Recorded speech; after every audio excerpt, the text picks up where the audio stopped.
The night felt like a truce wrapped in papal picado and cinnamon candles, the kind of fragile peace you don't dare breathe on. I'm Elena Morgan, 32, a grant writer at a local nonprofit, and I thought I had finally stitched my family back together.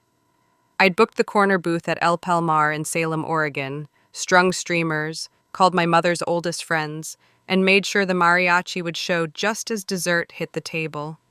The chips were warm, the tacos perfect, and for a breath I believed it. Maybe this was the night we'd stop being a battlefield. My mother, Marina, glowed under soft lights, her lipstick the same shade she wore in old photographs. Laughter rolled over the table in waves, and I took it like medicine. I poured water for my father, Victor, and set his glass down by the lime wedge. He didn't look at me, not really, but I pretended that was progress. I told myself families heal in small steps, like rooms aired out one window at a time. Then Victor stood with his glass and cleared his throat. The chatter thinned, forks paused. He raised the drink like a toast and sliced the night in half. "We're taking back the house," he said, voice steady, almost bored. "It's ours. You have 24 hours to pack." The table went silent so fast the air hummed. My stomach dropped. I kept waiting for the punchline, for him to smirk and call it a joke in bad taste. He didn't. He took a sip. Someone laughed nervously. It wasn't me. I looked at my mother. Marina's eyes slid away like I wasn't there. "What?" I heard myself say, too sharp, too loud. "You can't." "We'll talk after the cake," Victor said, like scheduling a dentist appointment. The room tilted. Music carried on like the world hadn't just cracked. I stared at the sugar roses on the cake cart and felt something inside me close like a door. I took my purse, pushed back my chair, and stood. The booth's vinyl squeaked. No one followed. I didn't wait for candles. I didn't sing.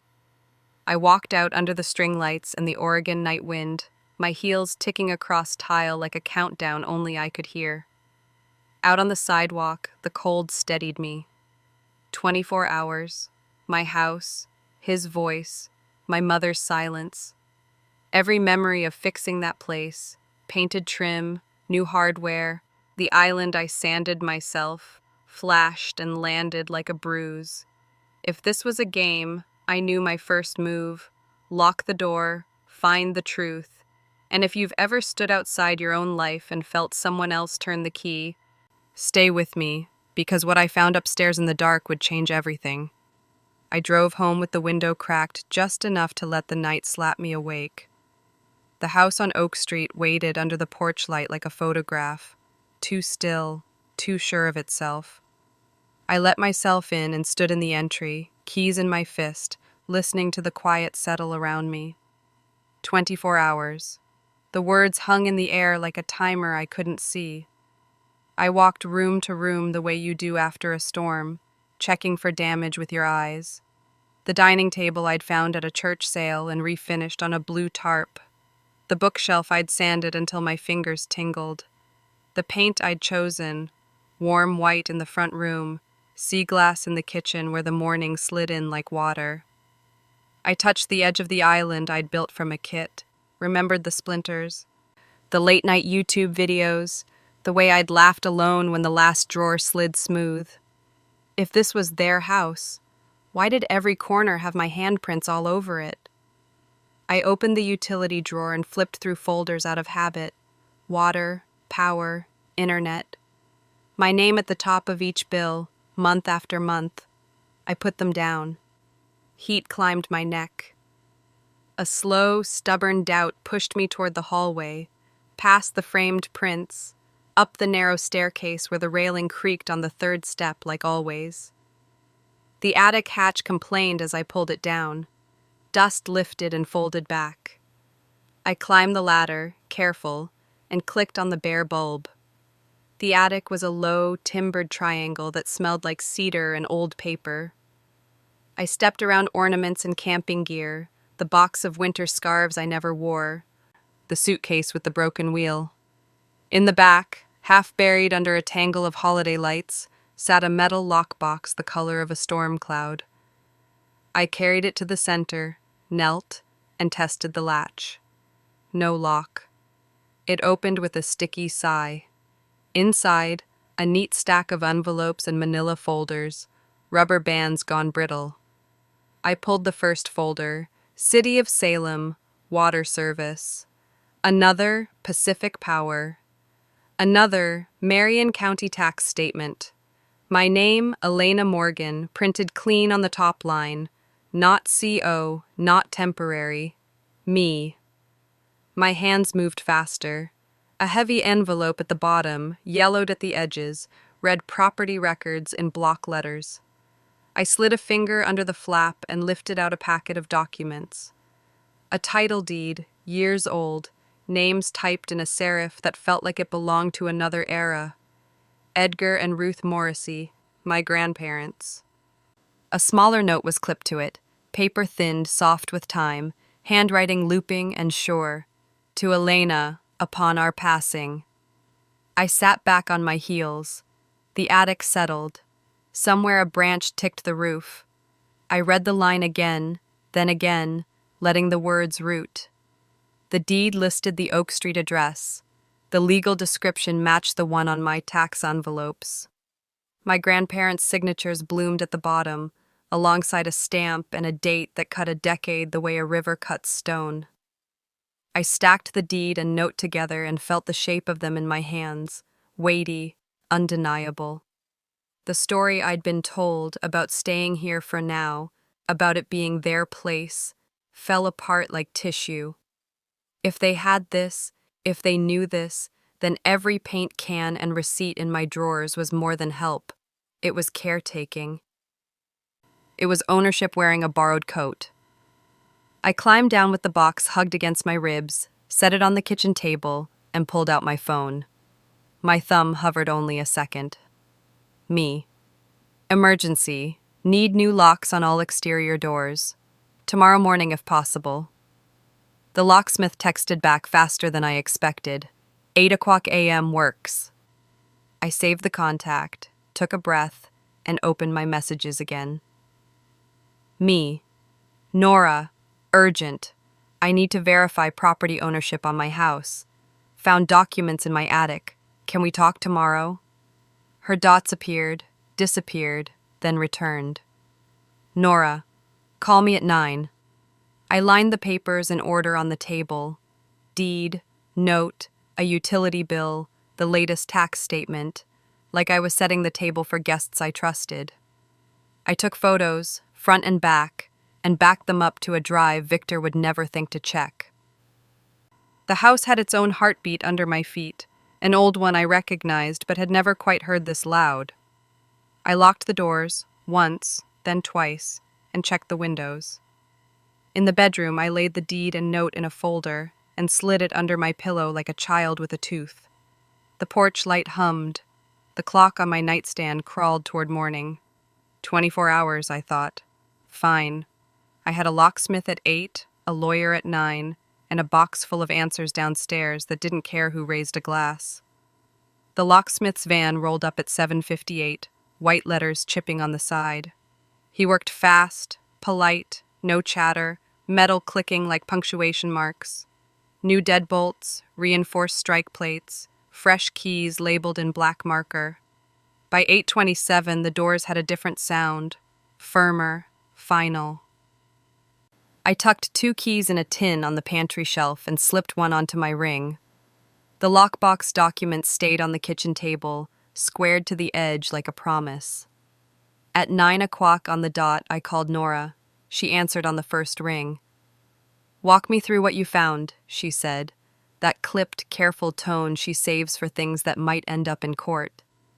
I told her about the deed in my grandparents' names, the note, the tax statements addressed to me, the years they'd let me believe I was a guest in my own rooms. She didn't react. I heard her typing, quick and clean. "While we talk, I'm pulling your credit," she said. Papers shuffled. A 5-second pause stretched thin, then snapped. "Elena, there's a small business loan opened last spring, $3,000. It's in your name." For a second, the house drifted. I didn't open any loan, I said. My voice sounded steadier than my hands. What address? She read my exact address. My stomach went cold. And the phone on file? She told me a number I recognized. My father's cell, transposed digits to look like mine if you were skimming. We'll deal with the house, Nora said, firm. But first you protect your identity. Freeze your credit, all bureaus. Add a fraud alert. Call your bank. Ask for a list of any recent inquiries or accounts you didn't authorize. Screenshot everything. Timestamp it. I hung up and got to work. I set a pot of coffee I barely tasted and pulled out my laptop. Credit freeze screens one after another.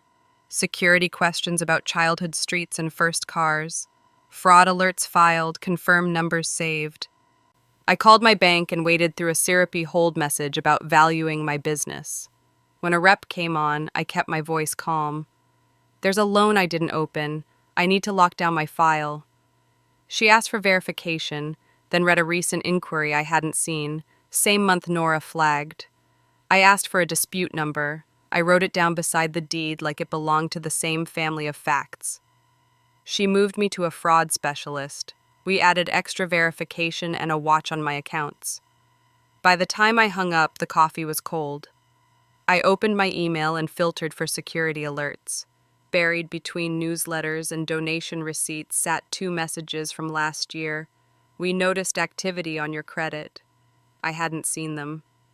I clicked, forwarded both to Nora, CC'd myself at a private account Victor didn't know existed. Then I moved to the paper trail. I scanned the deed, the note, the tax statements. I named files with dates and simple words that would read like a map if a stranger ever needed to follow my steps. The house had never felt so still. I checked the locks again and then launched the security camera app I'd set up after a break-in on the block. The feed showed my porch, the walkway, a slice of street lined with maples losing their leaves.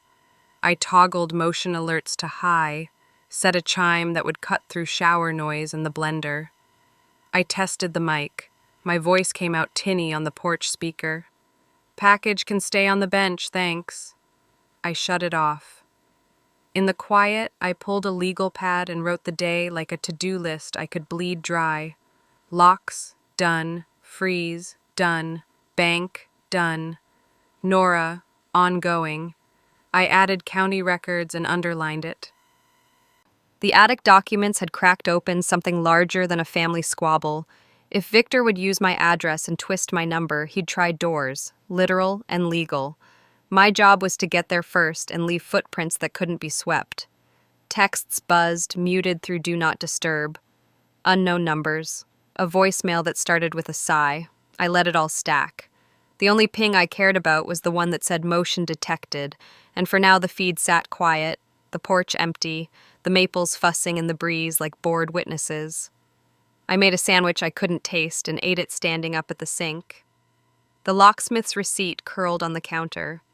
I taped it into a folder with the scans, date on top. When the clock ticked past noon, the house felt less like a target and more like a file I was building 1 page at a time. There would be a reckoning over Oak Street, but before that there had to be a perimeter. By early afternoon, I'd done everything I could do without stepping into an office. I set my phone on the table next to the lockbox and the deed, watched the tiny red recording light on the camera app, and listened to my own breathing settle. If they thought I would fold inside their deadline, they'd misread me. I wasn't waiting anymore. I was watching. The house had settled into a hush when my phone chimed. A sharp, bright sound that didn't belong to quiet. Motion detected. I was halfway to the sink. I pivoted and opened the security app with my thumb. The porch came into focus. Victor at the door, shoulders square, Marina half a step behind with her arms crossed like a barricade. He tested the handle first, casual, like it might be a misunderstanding. Then he rattled it. The new deadbolt held and gave a clean, stubborn thunk I felt in my chest. He leaned into the camera, filling the screen with his face. "Elena, open this door," he said, low and hard. I tapped the mic. "Not today." He pounded once, flat palm, open anger. The door shuddered, the frame didn't. Marina's mouth pulled thin. "You changed the locks?" she asked the lens, her voice like a scold. "Really?" "I changed a lot," I said, and let go of the mic. He tried the key again, as if persistence might teach metal to forget. It didn't.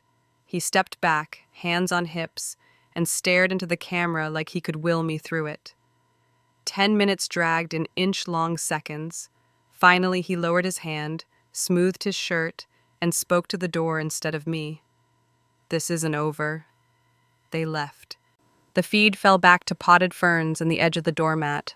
I saved the clip, labeled it with the time and the word porch, and sat very still until my heartbeat climbed down out of my throat.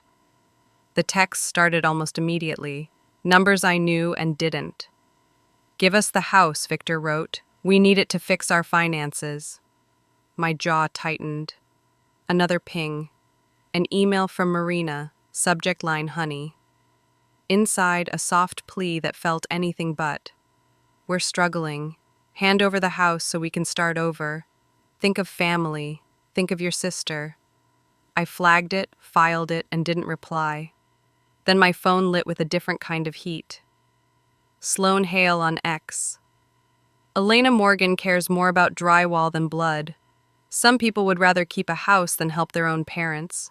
Sad." She tagged me. She tagged acquaintances from high school who hadn't said my name in years. The comments stacked like stones. "How could you?" She was always like that, ungrateful. I watched for exactly 1 minute. I took screenshots, post, replies, timestamp, handle, then opened the report tool and chose targeted harassment. I didn't argue in the thread. I didn't post a thread of my own. They wanted a performance. I was building a record. My phone buzzed with private messages, the kind written by people who enjoy emergencies they don't have to live inside. "Is this true? Your sister says, call me." I set the device face down and listened to the house hum. I made another folder, porch and posts, and slid everything into it. The saved video, the texts, the email, the screenshots. Evidence doesn't raise its voice. It doesn't get dragged into comments. It sits still, waits for light, and tells the same story every time. I blocked Victor. I blocked Marina. I stared at Sloane's contact for a long second and left it unblocked, on purpose. Let her see I'd seen. Let her talk to a wall and call it a mirror. A few neighbors weighed in with subtweets you could read as anything if you wanted to be kind. I wasn't in a kind mood. I wrote their names on a legal pad in the quietest handwriting I had and underlined nothing. The camera chimed again, just a delivery truck across the street. I exhaled. The porch returned to empty. By late afternoon, the story had migrated to people who live for friction. A former coworker posted a paragraph about community responsibility without using my name. A neighbor I'd waved to for 3 years liked Sloane's post twice. I closed the app, turned my phone to Do Not Disturb, and let the oxygen back into my lungs. On the kitchen table, the deed lay where I'd left it, steady and unafraid. I slid it back into its sleeve and anchored it with the locksmith's receipt. The house was quiet enough to hear the refrigerator click on. I poured water, drank half, and set the glass down in a ring of condensation that looked like a small, perfect map. I walked the perimeter again, back door, side gate, front latch, window locks. The same rhythm each time. The kind that says you're not scared, you're steady. In the living room, the camera feed washed the TV in gray, the empty porch a screensaver for a life I was done explaining. At dusk, the street softened to silhouettes. I stood by the window and thought about how fast shame travels when you give it a ride. I let the thought pass. I wasn't here to chase feelings. I was here to hold lines. I put my phone on the charger, cleaned the counter with slow strokes, and stacked the folders square. They could rattle doors and rattle cages. They could write to strangers and call it truth. I had locks, light, and the paper that mattered. Tomorrow would demand more than a report button, And when the next voice finally cut through the noise, it wouldn't be from a comment. It would be from a number that still knew the family before the splinters. The call came just after the streetlights blinked on, a number I didn't recognize from Portland. I almost let it go to voicemail, then slid my thumb across the screen. Elena? A woman's voice, warm and careful. It's Lila, your Aunt Lila. The name lifted something old and tender. My mother's sister, the one who used to mail me postcards with birds on them, the one who stopped coming to holidays without explanation. Hi, I said, sitting at the kitchen table where the deed lay like a compass. It's been a while. I saw. Enough, she said, letting the sentence wave off the mess. But I'm not calling about that. I'm calling about the house. I waited. That house isn't Victor and Marina's, she said. It's yours. Your grandparents left it to you in their will. It's filed with the county. They were supposed to transfer it when you turned 25. I stared at the folder, every edge suddenly brighter. Are you sure? As sure as paper, she said. Edgar and Ruth told me years ago. When I pressed your mother, she shut me out. We haven't spoken since. I should have tried harder with you. I'm sorry. The apology landed soft and stayed. I put the call on speaker, set the phone next to the deed. Thank you, I said. I'm meeting with my attorney in the morning. We'll pull the records. Good, she said. Take copies. Don't leave without certified ones. She paused. Elena, they had no right to keep this from you. After we hung up, the kitchen felt taller. I texted Nora. Aunt Lila confirms will exist naming me, county filing. They were executors, transfer due at 25. Her reply was immediate. Meet me at the Marion County Clerk, 9 a.m. Bring what you found. Sleep came late and light. At dawn, I packed a tote, lockbox documents, scans on a flash drive, a notebook, 2 pens, and drove downtown under a sky the color of a bruise healing. Nora was waiting outside the clerk's office, hair pulled back, folder already open. Inside, fluorescent lights buzzed. We gave the clerk names and dates. She typed, frowning in concentration, then disappeared into the stacks. Minutes stretched thin. She returned with a thin blue file and set it between us. There it was, last will and testament of Edgar and Ruth Morrissey. Nora flipped pages with a lawyer's hands, steady and precise. My name appeared clean in black ink. Elena Morgan, sole heir to the property at Oak Street.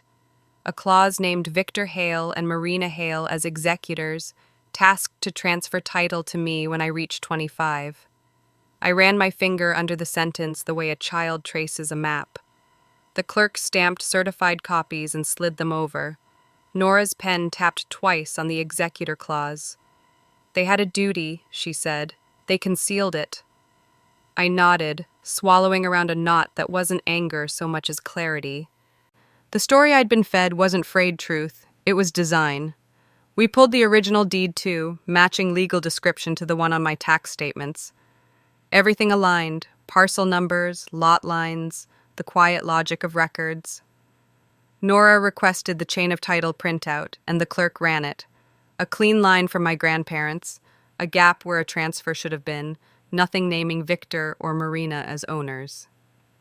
Get me copies of what you found in the attic, Nora said as we stepped into the hallway. We'll put the will, the original deed, your tax and utility records into one packet. Then we decide our first filing. The elevator doors opened. I caught my reflection in the stainless panel. Tired, yes, but lit from inside with something steadier than adrenaline. We walked out into a morning that had finally cleared. Back home, I laid the certified will beside the attic note that said, "To Elena, upon our passing." The sentences echoed across years and landed on my table. I took photos, scanned again, labeled everything like it might have to survive a flood. For the first time since the party, my hands stopped shaking. The lock clicked behind me like punctuation. The paper didn't argue, didn't shout. It simply existed. And now that it was in my hands, I knew where to point it next. The envelope arrived like a dare, county seal pressed into the corner, my name clean and centered. I slid it open at the kitchen counter and read each line twice. Title amendment filed by Victor Hale. My father's name, suddenly stapled to my house on Oak Street like it had always belonged there. I called Nora before the kettle even clicked. They filed to add him, I said. Forward me the notice, she said. Then bring everything, now. Her office smelled faintly of toner and lemon cleaner. We spread papers edge to edge, the certified will, the original deed, my tax statements, the attic note that had survived a decade of summers. Nora ran a finger down the amendment notice, then circled the filing date with a tight loop. This is fraud, she said, matter of fact.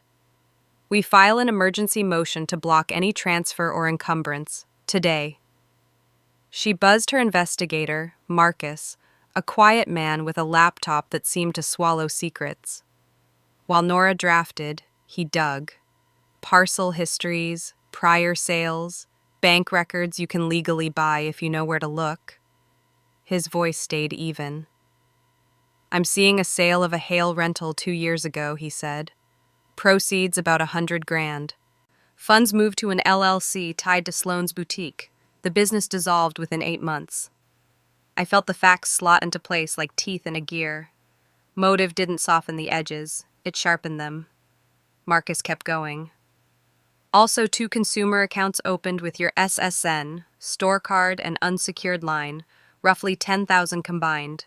Addresses toggle between yours and your parents'. I wrote the numbers on a legal pad, 100,000, 10,000, and underlined each once. Document everything, Nora said. Screenshots with timestamps. We'll include them as exhibits. She drafted fast.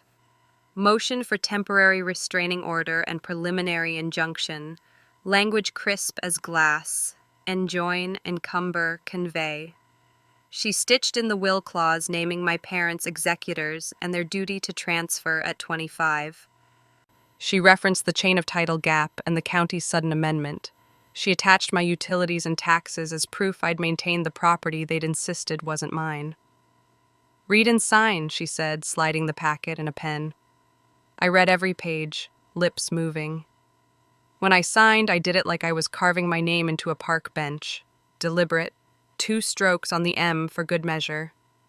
At the clerk's window, the stamp came down with a satisfied thud. We paid the fee. Nora handed me the file copies, then leaned in.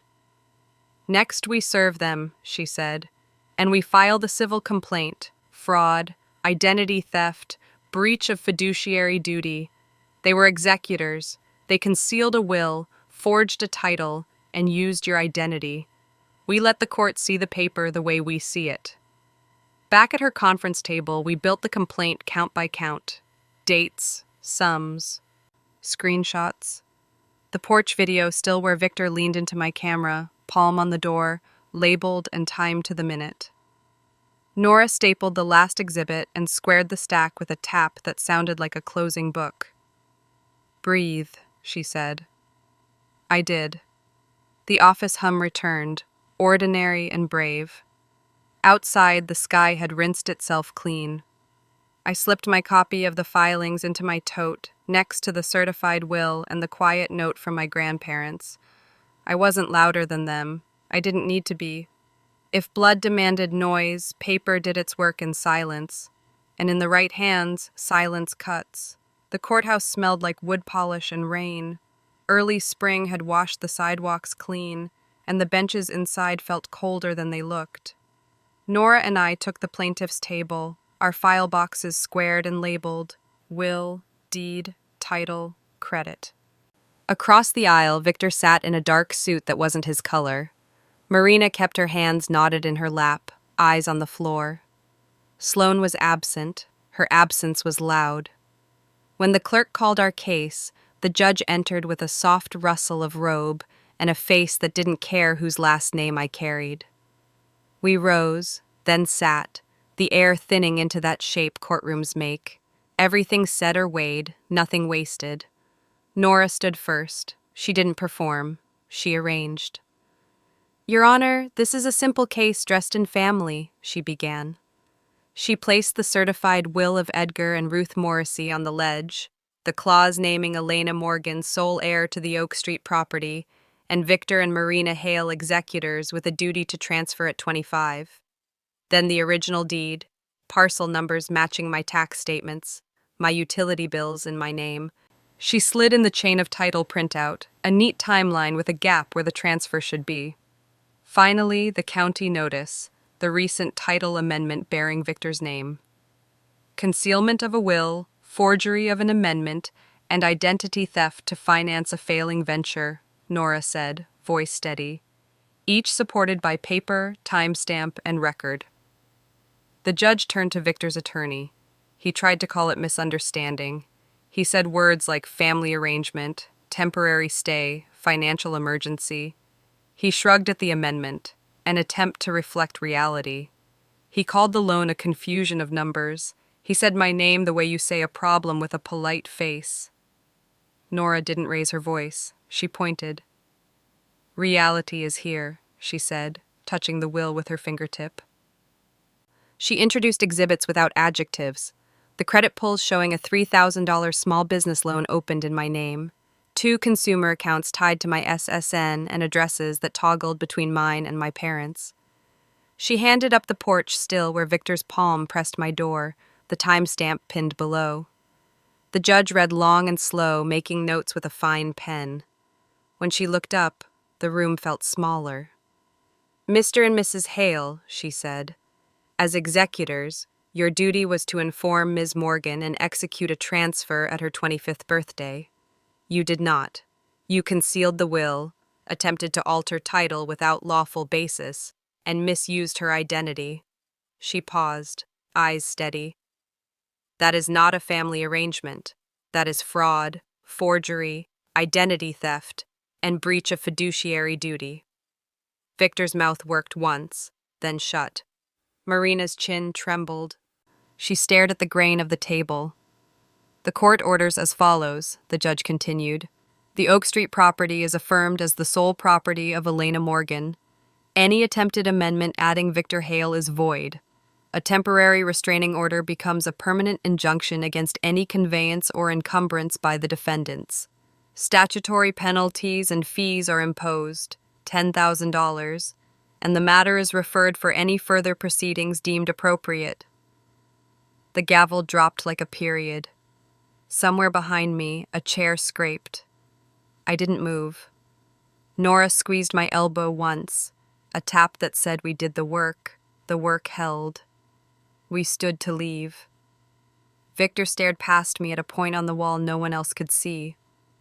Marina gathered her bag with careful fingers. I did not speak to them. Paper had spoken, and it had used their names. Out in the corridor, the courthouse windows threw light across the tile in long rectangles.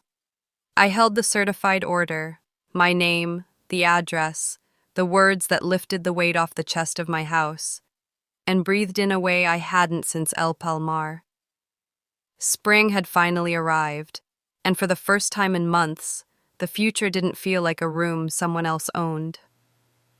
I left the courthouse with the order tucked under my arm and drove straight to Oak Street. The porch looked different under the same light, as if the house had exhaled. I set the certified papers on the kitchen table where everything had begun and made one more folder, the last one, judgment. The next morning I called Clara Voss, a realtor I liked for her straight lines and her clear eyes. She walked the rooms with a small notebook and a quiet smile, jotting notes on the refinished floors, the clean roofline, the island I'd built when I thought fixing things meant keeping them. "We'll price it to move," she said, "and let buyers do the chasing." We staged in a day. By the weekend, couples moved through in soft socks and careful glances. An offer came in above asking before Monday lunch. I read the numbers twice, signed once, and felt a clean click where worry used to live. At closing, I took the check to a credit union across town, where my name stood alone. The teller slid me a receipt, and the sum, nearly $200,000, lit the screen like a new kind of sunrise. Sloane texted that night, "I'm sorry. I didn't know everything." I put the phone face down and let the apology be a stone that didn't skip. Marina's email arrived the next morning. Soft words. Old photos attached like bait. Victor never wrote. When the county recorded the order, the neighborhood adjusted itself. Mrs. Layton from 2 doors down stopped me by the mailbox and squeezed my hand. "You did right," she said, the way people say the weather will hold. Others averted their eyes. "That was fine. I packed the house the way you close a book you've finally finished, carefully, without rereading the parts that hurt." The movers came on a clear day. I stood in the empty living room one last time and thanked the walls for keeping their secrets until paper could speak. My new apartment sits on the second floor of a building with jasmine on the stairs and sunlight that keeps its promises. I hung a few photos and stacked my books like small towers. At the nonprofit, I wrote proposals that brought resources to people who knew the cost of being unheard. Evenings, I walked the long way home and liked who I was when I unlocked my own door. I haven't unblocked anyone. Boundaries, like good locks, aren't about fear, they're about design. When I think of Oak Street now, I think of a lesson written in ink. Family can be a home or a heist. I chose light, law, and a life I built myself. And if you've ever felt someone else's hand on your key, remember, paper doesn't shout, it just holds. And when you're ready, it will carry you forward.